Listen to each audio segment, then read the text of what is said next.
안녕하세요. 정보가 세상을 바꾼다 인포뱅크입니다. 이번에 전해드릴 내용은 한국, 영국 FTA 정식 서명, 노딜 브렉시트 리스크 없다에 대해서 알아보겠습니다. 여러분의 구독과 좋아요는 저에게 많은 도움이 되니 구독과 좋아요 많이 눌러주시기 바랍니다. 그러면 시작해 보겠습니다. 이번 주제는 한영 FTA 정식 서명, 노딜 브렉시트 리스크 전혀 없다입니다. 이 배경은 영국이 EU를 탈퇴하는 노딜 브렉시트에 있습니다. 지금 한국하고 영국이 FTA 정식 서명을 했습니다. 이것에 대해 의의를 알아보면 영국 정부가 EU를 일방적으로 탈퇴하는 노딜 브렉시트를 단행하더라도 양국 무역 관계는 기존과 같이 유지가 될 것에 대해서 일단 알아보면 됩니다. 그래서 이 노딜 브렉시트가 만약 이루어진다면 추후에 FTA도 추가 협상하기로 했는데 양국은 추후 한 유럽 FTA보다 높은 수준의 FTA를 위한 추가 협상을 벌이기로 지금 합의를 했다고 합니다. 이로써 첨단 유망 산업을 중심으로 경제 협력 확대를 한다고 합니다. 그래서 지금 보시면 한영 FTA 정식 서명에 대해서 보겠습니다. 윤명희 산업통상자원부 통상교섭본부장과 엘리자베스 트러스 영국 국제통상부 장관이 한영 FTA 협정문에 정식적으로 서명을 했습니다. 이렇게 한영 FTA를 체결한 이유를 보면 브렉시트에 따른 위험 부담을 없애기 위해서 영국이 EU를 탈퇴하면 한 EU FTA는 적용을 받지 못하는 영국이거든요. 그 영국을 적용을 받지 못하기 때문에 한 EU FTA를 바탕으로 한 한영 FTA를 체결을 한 겁니다. 그러면 한영 FTA의 의의를 보겠습니다. 자동차와 자동차 부품 등 우리 수출품을 현재와 같이, 그러니까 지금 한 EU FTA와 같이 무관세로 영국에 수출을 하게 된다는 겁니다. 현재 영국에 수출하는 99.6% 제품이 지금 무관세이고요. 이번 FTA를 통해서 리스크 없이 지금 한 EU FTA와 동일한 조건으로 수출을 하게 된다는 거죠. 그리고 한영 FTA에 애외사항이 있는데 양국은 EU산 재료를 사용해서 생산한 제품을 3년간 한시적으로 영내산으로 인정을 해서 지금 EU에서 생산한 재료로 영국에 수출을 해도 한국 회사 이름으로 그래도 FTA 조건이 된다. 굉장히 좋은 조건입니다. 그래서 우리나라 기업이 EU 물류 기지를 경유해서 영국에 수출하더라도 한영 FTA를 적용한다. 무슨 말이냐면 우리나라에서 물건이 떠나서 유럽을 거쳐요. 유럽에서 바로 쏴지는 것은 이게 FTA 적용이 안 되거든요. 원래 한국에서만 가는 게 한영 FTA 조건이 되는데 한국에서 EU를 거쳐요. EU에서 물류창구가 있죠. 거기서 물류창구에서 다시 물건을 보내도 이것도 FTA로 인정해준다. 몇 년간? 3년간.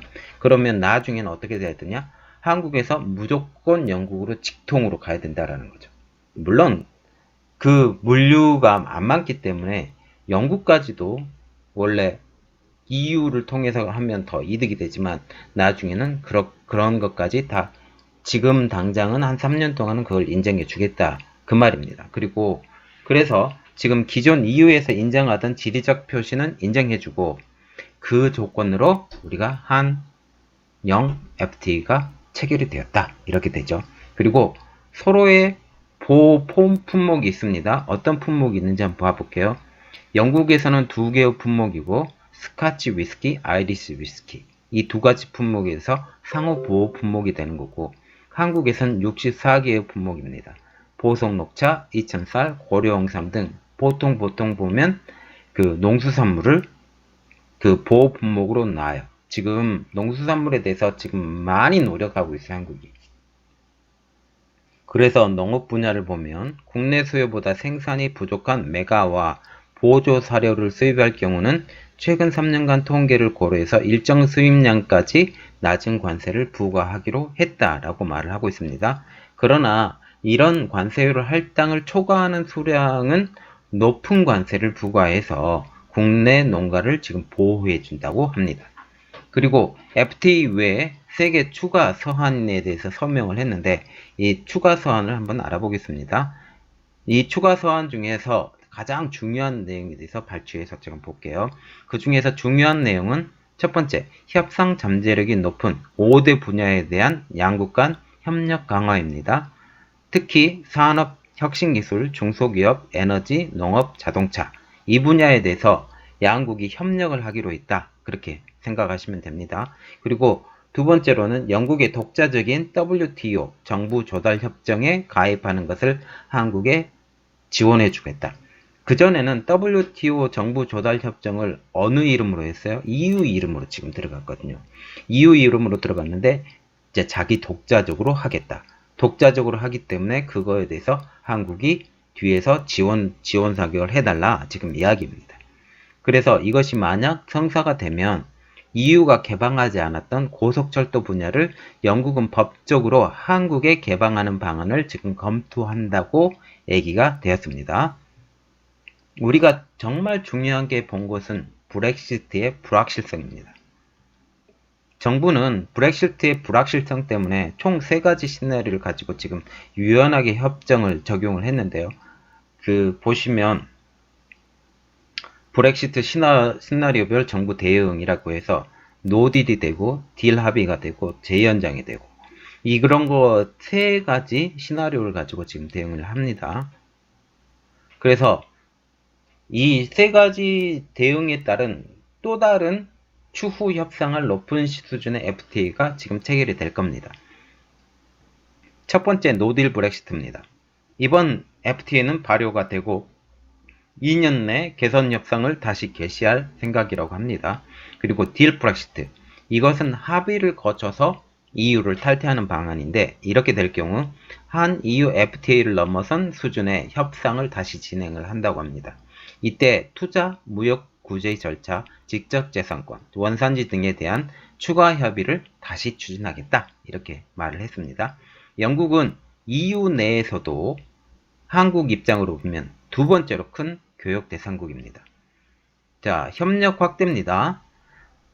협력 확대에 대한 부분은 지금 인공지능, 빅데이터, 미래차, 바이오, 시스템 반도체 등 첨단 유망 5개 산업 분야에 대한 협력을 확대해 나간다고 합니다. 특히 우리가 AI 부분에서 지금 약점을 많이 갖고 있고 빅데이터도 마찬가지고 미래차는 지금 수소자동차가 있기 때문에 그렇지만 자율주행형 자동차 같은 분야는 우리가 아직 실력이 많이 부족한 건 여전히 인정을 해야 되고 그리고 바이오는 상당히 많이 떨어져 있습니다.